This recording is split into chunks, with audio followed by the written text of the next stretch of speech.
Hello and welcome to NewsNight. I am Ladi Akeredoluale. Thanks for joining us. What are some of the biggest lessons that we have learned from the COVID-19 pandemic? My guest on today's program thinks these include the power of collaboration as well as the building of both human and institutional capacities. My guest also thinks the National Health Insurance Scheme is an important part of putting in place a sustainable and efficient healthcare delivery system. NewsNight talks to the Assistant Director General Designate of the World Health Organization, WHO, and outgoing Director General of the Nigeria Center for Disease Control, NCDC, Dr. Ihekweazu.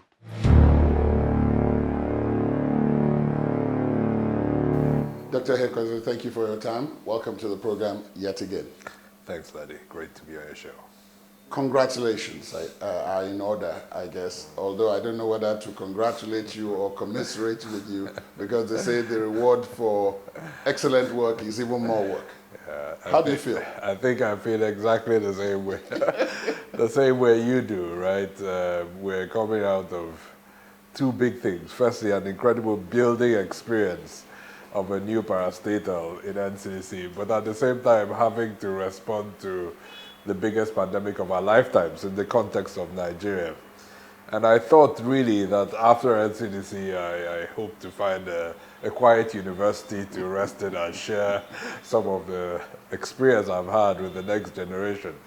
And so when I was called to lead the setup of this new part of WHO, I reacted the same way. Firstly, a great sense of pride and, recognition of the collective efforts we've made in Nigeria actually over the past 5 years, but with a fair level of anxiety on the task ahead, Indeed. Given the very multipolar world we live in right now.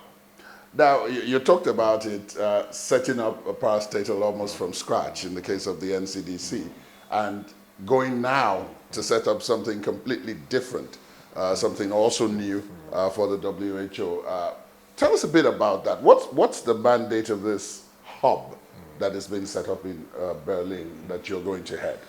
Yeah, so, this new WHO hub is really a response to some self-introspection in the organization of how well it delivered on its mandate during this pandemic and expectations of its member states. WHO is a member state organization.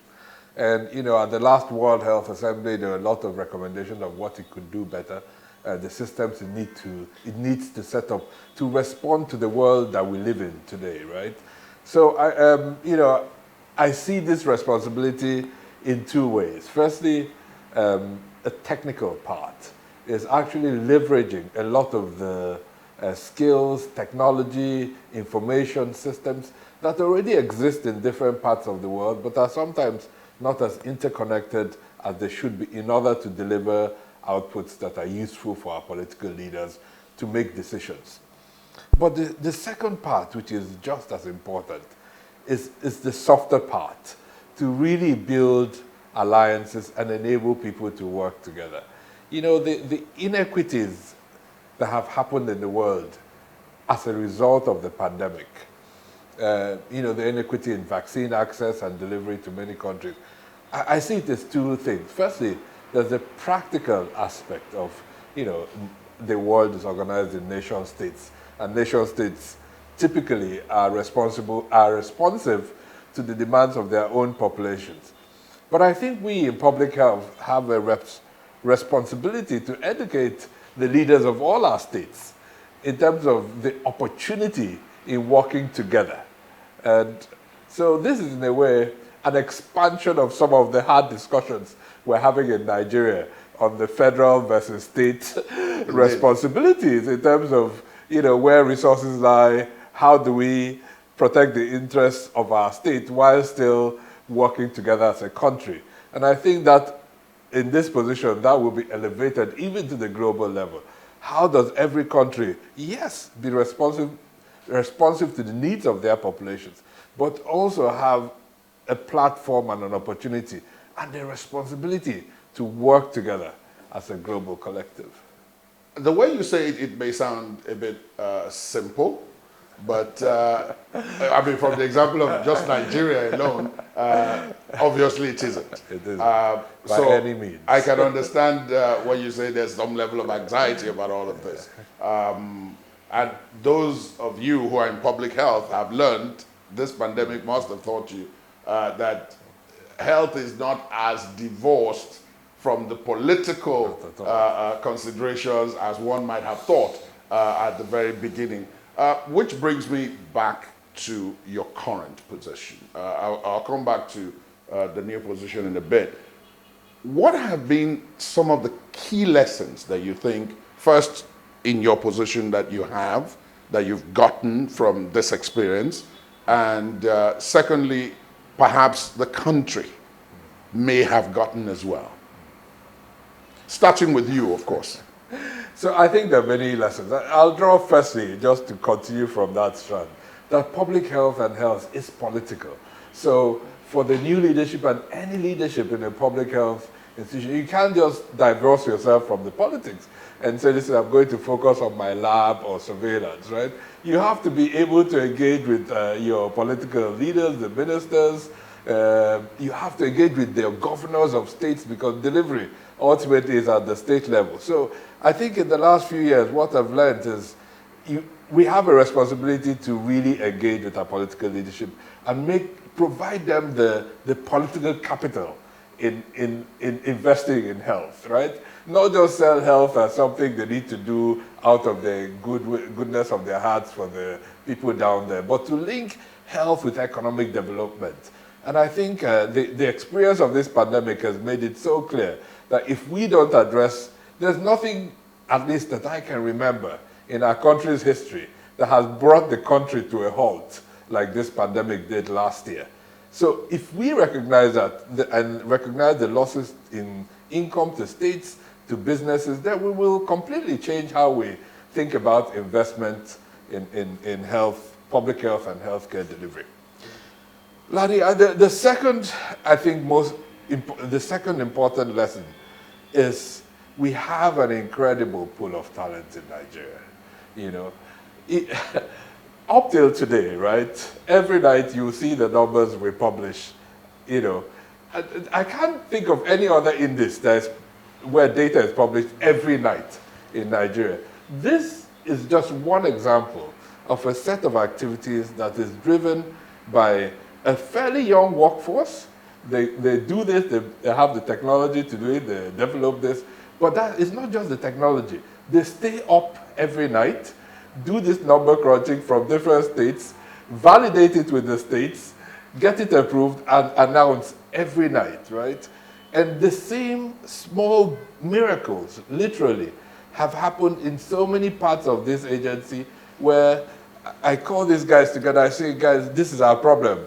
Go and think about it and come back with a solution. And almost always, a solution comes back and we then deliver. So in a way, if you come into the public sector naturally and you look around and you see people sometimes sitting around, you think that there's nothing in them to deliver, right? That this atmosphere doesn't allow delivery and it's not enabled to deliver.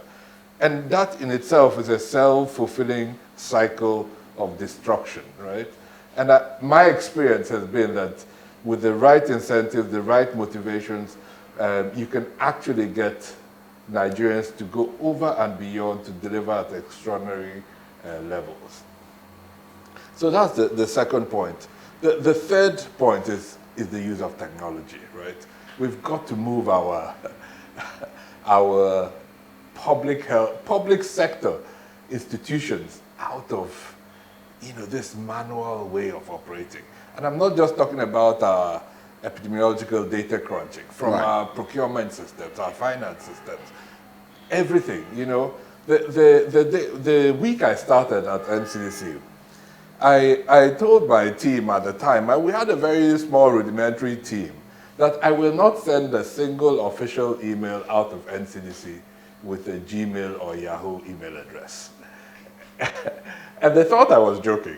I knew it was possible and it didn't take a lot. So they say, how this, that. I said, okay, I brought in a consultant immediately because we didn't have the resources at the time. That's right. It set it up very quickly. Now that whole function has been transited to the organization. Everyone that comes in here, for starters, part of your recruitment, you're given a functional work laptop, you're put into the NCC network, you're shown how to delegate tasks online. And, these are not big successes. These are rudimentary functions that you need to function as an organization. But you go to most public sector organizations, they simply don't exist. So I hope that the lessons out of NCC, and we haven't really gone far. These are just basics. I hope we can grow and ultimately we can develop the entire public sector, because as much as the private sector continues to drive the growth in Nigeria, we need a functional public sector to deliver on some of the basics that we need as a country. Doc, you touched on it in answering the last question. You talked about the fact that we may not have come very far, but some would argue with you that we have in fact come quite far. When COVID-19 arrived in Nigeria, there were just 2 labs where you could do the test. Now there are 80 in just the public sector, and there are a lot more in the private sector. So quite a number of people would argue that we've come quite far, which brings up the question of where do we go from here now? It does appear that people are settling now into the new normal, face masks, social distancing, and so on. But we thought it was a Nigerian phenomenon, but we've seen it in other places. People are also fighting against what is the new normal. They don't want lockdowns, they don't want restrictions, they want to go about their lives. Again, there's the question of this balance between lives and livelihoods. How do you think we're going to navigate that going forward, given our own experience, in Nigeria? How do you think we're going to navigate that? And I ask this against the backdrop that at the beginning, it was all about creating awareness. Now, I think for many governments, including Nigeria's, they've moved now to the point where they're saying, look, we've got to enforce some things. Awareness has been created, so it's not that people don't know, they know. Now we've got to enforce because the repercussions are grave. But do you think we're still going to have more like the snakes and, the snake movement in this? So this really is an existential question. Let me start from where you started with the 80 or labs and they're growing every week. We mustn't see this as labs have been created and we are done, right? Each of those labs requires quality assurance support, so mechanisms to make sure that they're doing the right thing, bioengineering support. One of our biggest challenges is we buy equipment in this country, they have a small problem, and then you can't get them to work. So there are many aspects of continuous support that we are now offering each of these services that we have delivered. We went from having 2 small stores, right, to having 2 large 100 square feet warehouses in Abuja here, and we managed a supply chain that has continued to work. So in the media, you wouldn't have heard about any CMD recently saying, I don't have PPE in my hospital, because these systems have been working. Why do I highlight this? Very often in our country, the hardest thing is to sustain what we've built, right? So, and that's really where we've been focusing on over the last few weeks. How do we build the systems that will sustain the efforts that we've made? Now, to your question on how do we sustain, again, some of the societal changes that have had to happen. And really every country is struggling with this, right? And I don't have a magic bullet answer. And so we just have to continue using the different tools, but no longer expecting government to really enforce all aspects of it. So, we've been encouraging schools, organizations to self-organize how they will respond to the situation at hand, right? In so that we're not being a, what quote use a nanny state in saying, you have to do this. But really, if you're running a big organization, how do you kind of reorganize your work environment and style to some extent to mitigate those risks? And some of these, we as individuals also have to make some compromises. There are many social events I would love to attend. You've always said that, actually. I know, and I simply can't anymore, at least not for now. So, but swinging back to the very beginning, we do have some new interventions, like vaccines, which we didn't have at the time we spoke. We're really trying the best we can to procure as many as we can and continue to encourage Nigerians. And to be honest, the data actually shows that after the initial hesitancy, that uptake and demand is really increasing now. So it's just a mechanism of getting it out to as many people as possible. But to end where I started, around using vaccines as an example, right? There's a lot of clamor now for local vaccine manufacturing, and I think that's an excellent idea. However, vaccine manufacturing you don't start with the manufacturing of vaccines. You really start with the development of a pharmaceutical manufacturing space. And, whether you start with syringes or needles or some of the basic reagents required and grow from there. So one of the things I say a lot recently is we need to both inspire a new generation of Nigerians to go into science, to love science for what it delivers, to participate in the whole space, right? Government cannot do all this on its own. So there are components around what the students want, what the kids want to study. There are things around developing our universities to really deliver on the skills that we need for the next 10 to 20 years. And really rethink all of that. And that's why, in a way, a lot of the disturbances happening in the country and its impact on education really worries me in terms of how do we know we have a big deficit, we are behind, and every time you hear across the country, schools being closed for one reason or the other. First it was COVID, now it's insecurity, and the long-term effect of all of that is fewer people get the education they need to then drive Nigeria's participation in the future that we have to live in. So, the vaccination could possibly have been a silver bullet, except for the fact that, as with everything else, there's always the fly in the ointment. In the case of vaccination, there was the hesitancy you mentioned, which was further enhanced by the anti-vaxxers, people who were opposed to vaccination, totally. There were a lot of theories, including conspiracy theories about what it could or couldn't do and all of that. And that held quite a lot of people back. You talk about the uptake now, and a lot of people have noticed that. In fact, what I wanted to ask you about is the question about making people take the vaccine, not necessarily because they think they want to, but because of the health of others, and ensuring that public health is enhanced that way. A few states have already, in fact, one or two states have already gone ahead to mandate public servants, a few people in critical sectors to take it. Abroad, that's the same. In fact, abroad, they've gone even further. There are huge corporations employing hundreds of thousands of people who have said that. Is that the way to go, you think? It could be, but we never want to go down that path as a first option, right? In public health generally, there are very few measures that are enforced by law, right? One of the most well-known ones are the use of seatbelts, right?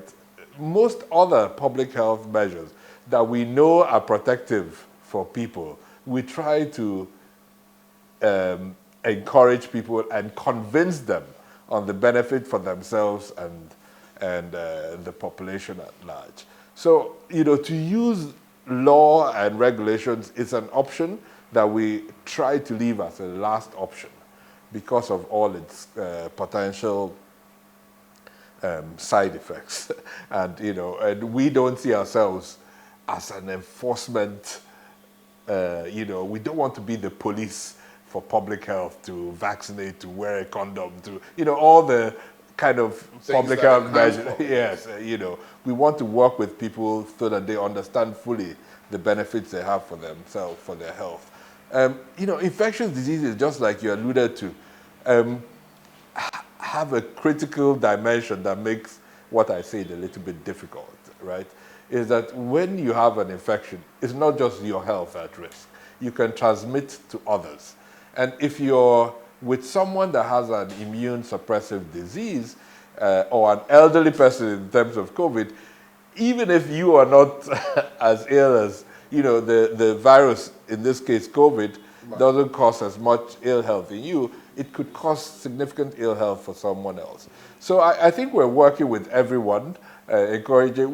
You know, some governors have done this. Some organizations are doing this quietly as well, without a lot of publicity in Nigeria. And we encourage them to do so. But generally, our role as government is to continue encouraging all Nigerians to see the benefit and get vaccinated themselves. I mean, everyone that travels. I was going to actually point to that, because in some is doing instances, so.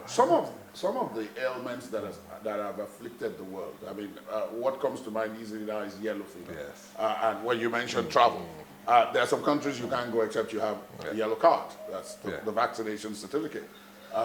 Regardless of whether or not you like vaccines. If you intend to travel, you've got to get it. And there was the controversy earlier on about the issue of COVID passports. But a number of countries haven't called it COVID passports, but they've said you can't come here except you have evidence of vaccination. So I link that to what you said about the balance between enforcement, moral suasion, awareness, other people's health, and ask again, do you think possibly that at some point we're going to have to call a halt and say, look, okay, enough with the free will. We might need, because of others, to enforce this. Yeah, I think so. Maybe not enforce at a completely population level, but I completely agree. If you want to access certain services like airports, like travel, like working in NCDC, and a few other such organizations, or whatever it is, then, you know, those organizations have to act in the best interest of the majority of people that are accessing that service or workplace or social environment, right? So, and those organizations generally would have the right to do so. But it is tricky who develops and regulates. And, you know, what you regulate for your household, where you have a certain legitimacy to do that, you may not feel that it is government's right to do so in the same context. So I think we are moving in that direction, but I don't, at the moment, think that we're in a position where the federal government in Nigeria feels that they need to get that far. And I hope we can make progress without having to resort to that. What's our status report, even as you exit? A lot of people have come to associate you with the NCDC and by extension this pandemic, and some have in fact expressed some level of concern that you're leaving at this point. But what would you say, where are we now with COVID-19 as a country? Okay, so I think we're well into the third wave. We have managed to mitigate the expansion of the third wave to a large extent, so we're seeing a plateauing in cases of about 400 to 500 a day. It has remained that way for a week or so, and we're beginning to see the beginning of a downturn. So I'm grateful that we haven't seen the explosion in cases like we saw in some other countries in India and Brazil earlier on the year. And you know, the data that we collect, apart from that, you know, some of the surveys that we've done also are fairly positive in terms of where we are. So I'm hopeful that we will continue on the trajectory we are going, and we will hopefully not have any new escalation of cases. That obviously depends critically on the virus. You know, if if transmission continues and there are new variants that are more transmissible and less and more resistant to the existing vaccines, then all of that can, be thrown into bushes that we have. But, if we keep pushing on our vaccination and sustaining some of the efforts that we made, then I'm confident that we will continue to get out of this pandemic phase. On the second part of your question, on the, anxiety about the future of NCDC. Yes, because in Nigeria, leadership. The experience has been that most institutions revolve around the persons that are in those institutions. That may not be ideal, but it's been our experience. And maybe that explains some of the anxiety. Yeah, it's an anxiety I understand, but one that I've been very much aware of from the very beginning, right? And if my legacy ultimately is linked to the duration of my leadership, bloody, I would have failed in NCDC. So if we come back here in a few years, and I will take responsibility for some of that failure. If that happens, I trust it will not happen, because I am very confident that we have built a culture of a way of working that will not allow that to happen. Not that we have solved all the problems by a mile, but the group we're leaving behind wants this to succeed, and will keep pushing to make it happen. And the next leader will take it to even greater heights than I might have achieved in this period. The synergy between NCDC and other health agencies, both regulatory, non-regulatory, but whose work is important for us to be able to see the outcome of NCDC's work in many instances. How has that been? Because I know that when I first spoke to you at the very beginning, it was one of the things you said it was a work in progress. Is it still a work in progress? No, Ladi, some of these things are solved by time, to be honest. Our closest agency with whom we work with all the time right now is the National Primary Healthcare Development Agency. They deliver on the vaccination program. They cannot work without our support. We cannot work without, our work is useless if they cannot use our data to implement. So we have a very close working relationship.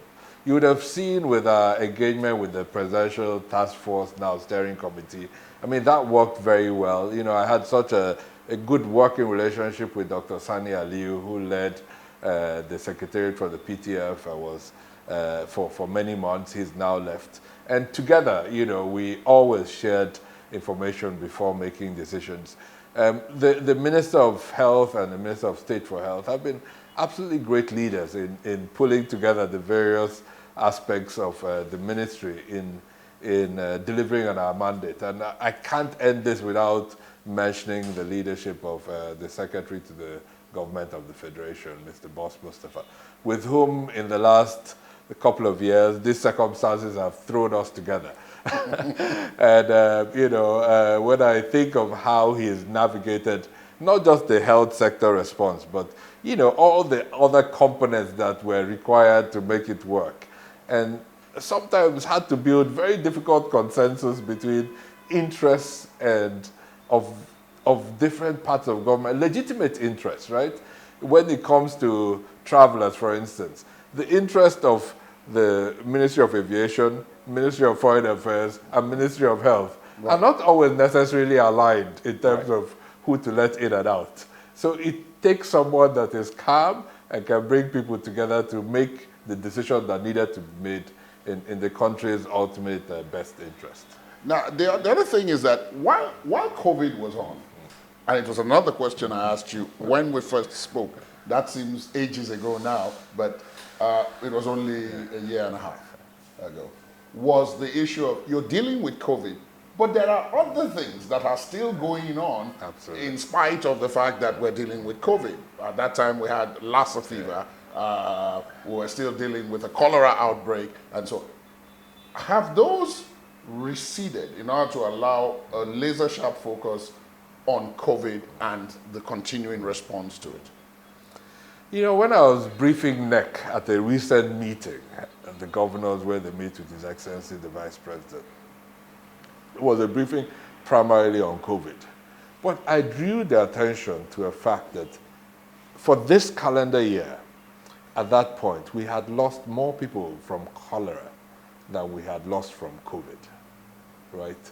And they were a bit surprised Yeah, at that most fact. people would. Because, it wasn't part of the national conversation. There wasn't any concerted effort around it. And to be honest, because people affected by cholera sometimes belong to strata in the society that get less attention. So part of our role is to draw the attention of our leadership to these other problems. And something like cholera, for instance, is really the impact of the health sector in controlling cholera is very minimal, because cholera is ultimately caused by poor water supplies. And when people then resort to streams and ponds to get water and use the same locations for defecation and all of that, and the cycle then escalates and people, are very impacted very severely, very quickly. So I think it's been a double-edged sword. On the one hand, COVID has distracted a lot of attention, but on the other hand, it has also enabled us to raise the attention of our leaders around this problem. Now, I suspect that altogether we would have a cumulative positive effect on how we can deal with all these infectious disease threats altogether moving forward. Africa, at the very beginning, Africa was thought of as going to be the graveyard of this ailment when it first arrived. Yes. Because all the conditions were present to make Africa that, or unique. But even now, so many people are surprised.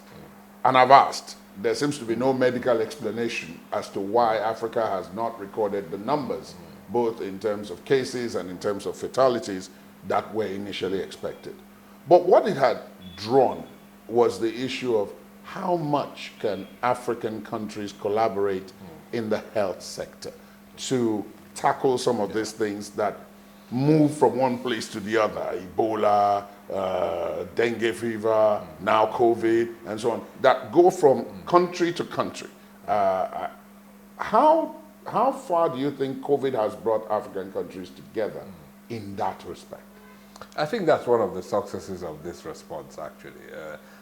Especially the role of the Africa CDC, led by my friend and brother, Dr. John Kengerson, who developed this organization out of the Ebola outbreak with the uncertainty that it might be needed.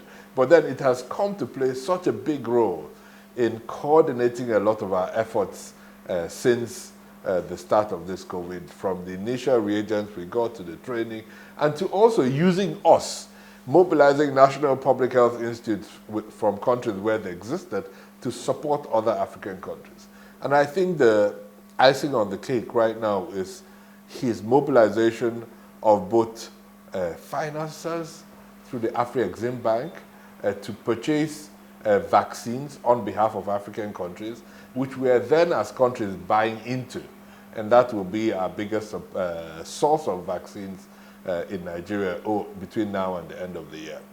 But having said that, we're also now carrying out a few studies to really understand what has gone on in Nigeria and in West Africa over the past 1.5 to 2 years. And some of the explanations around the limited impact on our population is with our age structure.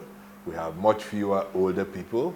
We've also seen that we had a lot more asymptomatic infections earlier in the outbreak than we found through our surveillance system. So a survey that we just carried out in FCT and Kano shows that about 40% of the population have been infected, many of them without their knowledge that they were infected. So many people had an asymptomatic infection, but never had a clinical illness. So there are lots of studies that we're carrying out now that will ultimately allow us a greater understanding of what happened. But some of these things take time. But we will get to the bottom of it, learn from it, and use that knowledge to prepare the country for the future.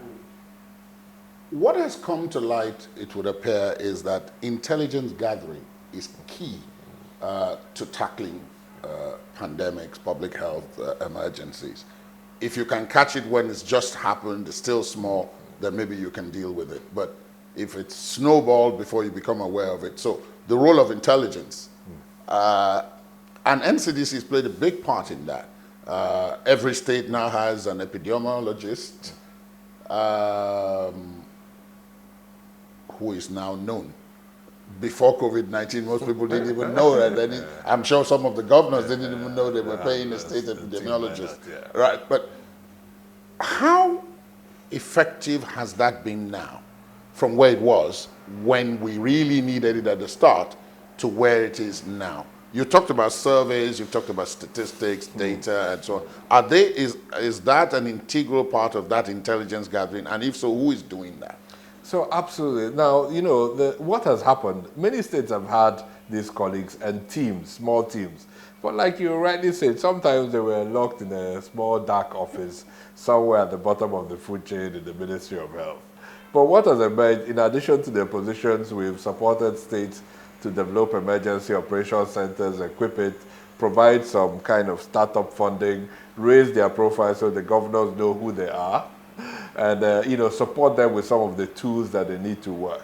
Because, you know, a lot of this type of work has to be done together with each other, right? And so you would remember during the peak of the outbreak when there were some resistance by political leaders, some governors saying there's no COVID in my state for one reason or the other. Very often we would be in contact with their teams because we always work together, right? We say, listen, we share this information. Sometimes I couldn't and they couldn't really come out in the public because we try to avoid conflict, but we work together to mitigate the risk and use the information to actually work. And, you know, eventually most of them came over, right, and said, listen, you were right, but I would say it in public. Which is okay because, you know, we've managed this and, you know, nobody is there to score points. I'm definitely not there to do that. So, but I think the role of our colleagues, not just at the states, because some states are big, you know, they actually need colleagues at the local governments where we have what we call DSNOs, Disease Surveillance and Notification Officers. Right. And we're now working together to really raise their profile, give them the tools, and, you know, build a network around federal, state, and local levels of a workforce to deliver on this important mandate for the country.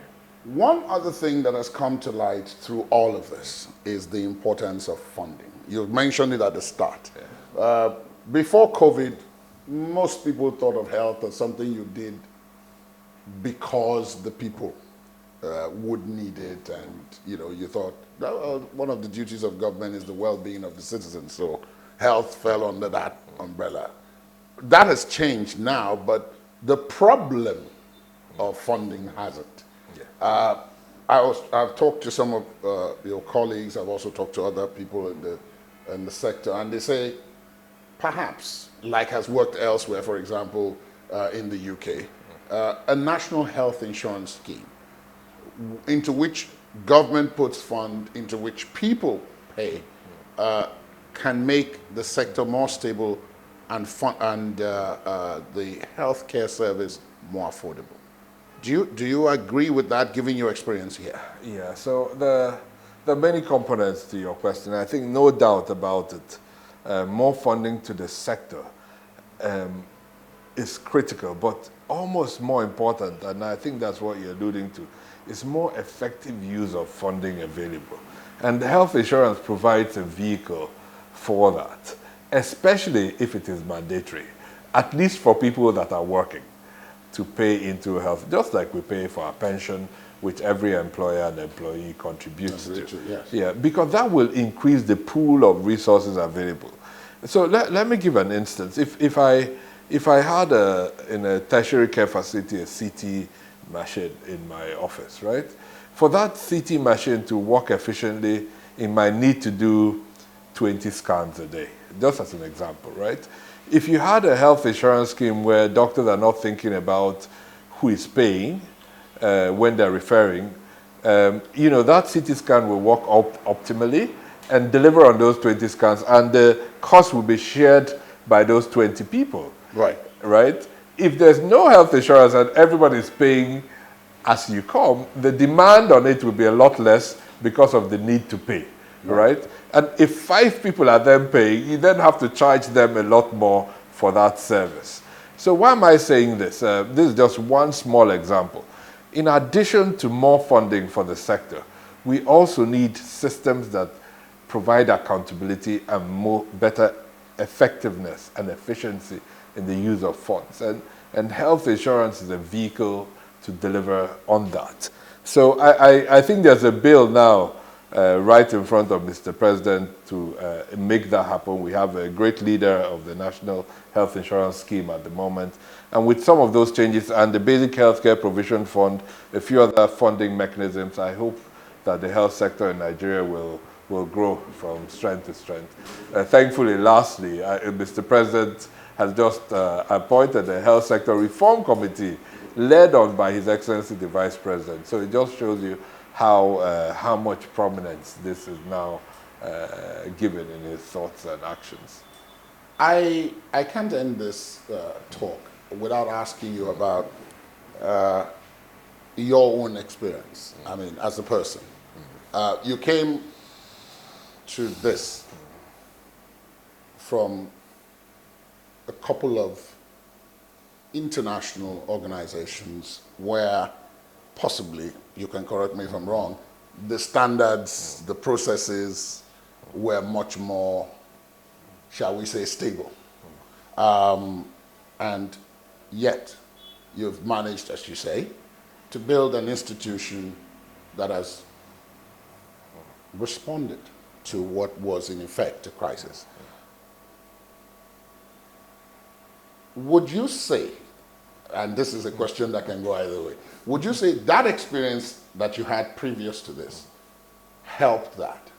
Or was it the Nigerian in you that came to the fore when confronted with the reality of what you now had to do? Ladi, the honest answer is that it's both, right? I think from my childhood in Nigeria, you know, my parents moved back to this country in the post-Civil War era, right? And really gave everything they had into a rebuilding process. And they were living on the campus of the University of Nigeria in Nsukka. And if you know Nsukka, it's a campus. There was nothing else around it at the time. Right. Now it has grown, right? And that was the time when the Chinua Achebes, the Obiechinas, Ike Obiora Ike. I mean, the university community was such a vibrant space for intellectual discussions on the future of Nigeria. And I would sit in the corner in my parents' sitting room and listen to them speak about their vision for the country and to build a country and to participate in that building process. So in my childhood and in my developmental years, there was no doubt in my mind where I wanted, what was important to me, and where I wanted to participate in, to get a sense of who I am and my purpose, right? So I always saw the opportunities I had in the West as preparatory for what I could do in Nigeria. And I maximized those opportunities. So even when I was working, I always sought more work opportunities. And sometimes people were wondering, why do I want to do extra work? They didn't quite understand that it wasn't the work in itself. It was our thinking, what is the relevance of this piece of work for my future intention to work in Nigeria, right? So all of those prepared me for this, and I hope to some extent I feel I have done as well as I could have. I've had a rare opportunity. You know, there are 200 million of us. There are a lot of us. With different opinions. Yeah, so when you're called to serve in this capacity, you really have to recognize that you have a rare opportunity. So, but I don't also see this as the end. You know, even though I'm going into a new role, Nigeria is always front and center of my thoughts and my actions, and I will continue to work with so many other, you know, determined Nigerians, and I've met so many from different parts of the country that can see despite some of the very negative pictures and narratives around us, can see a great future for our country. This might be completely out of tune with you as a person and your profession, but I want you to, shall we say, gaze into a crystal ball and look at the world in a decade from now. Where do you think we will be, particularly in the case of public health? And there's so many things associated with that. Climate change is there, and all that has brought. And then, of course, there's human behavior as well and all of that. But I'm saying this because so many people express worry that the rate at which we're going to end up in a dark valley with nowhere to go, because we seem to be closing all our options to live a sustained, publicly healthy life as a race. Is that too dark for you, possibly? I think we need to separate things from where we can influence and what we can't, right?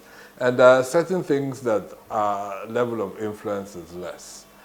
One factor that I think, especially in the Nigerian context, that we can influence, but it's a bit like the elephant in the room that no one is talking about, is our population growth. We're growing our population at 2.5 to 3% per annum. And if you think about just the infectious disease consequences, right? Right. The more people you have in a defined space, because our land mass is not increasing, it doesn't take a mathematician to come to the conclusion that the chance of transmission of infectious diseases increases exponentially the more people there are. Now, if you now think about this, for all our big societal issues, education, health, insecurity, I think this is one of the big factors that is driving all of that. And we can influence that, but we cannot influence it in a partisan way or in a sectional way. There has to be the beginning of a national consensus on a big issue like that in order to drive us forward. So that leaves me with a bit of anxiety because I don't see that happening. I don't even see it being discussed by anyone. But to end on a more positive note, I have seen and been part a little bit on the periphery to some incredible scientific innovations. And I really encourage young people to read about the development of some of these vaccines that we've had and the work that went into it and the commitment by scientists to, work as well as they did, as quickly as they did. And then lots of new vaccines right now in development that will be much better than the ones that we have. So I think also what gives me hope is the opportunity that humans, because this is not happening by some miracle. By God has given us the miracle of the Almighty, is giving us the brain and the intelligence, right, to work. And I have seen some of the development happening, and I'm confident on whether it's around fossil fuels, whether it's around infectious diseases, vaccines, whatever, that science will continue to find solutions.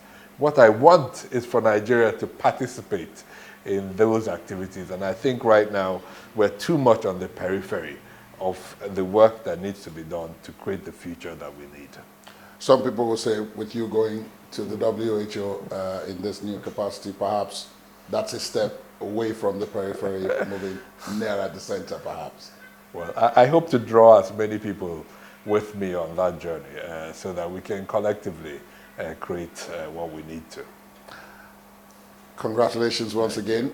We can only wish you the very best of luck, and probably we'll look forward to coming to Berlin to come and see you and interview on what the experience Absolutely. has been. It will be lovely to host you. It's a beautiful city, very cosmopolitan, and I'd love to show you around. Thank you very much, Dr. Ihekweazu, for your time. Thanks, Laddie, to you and your team, and thanks for the work you do. Thank you. That's NewsNight. Thanks for watching. We do like to hear from you on what you think of today's conversation. Our social media handles are on your screen.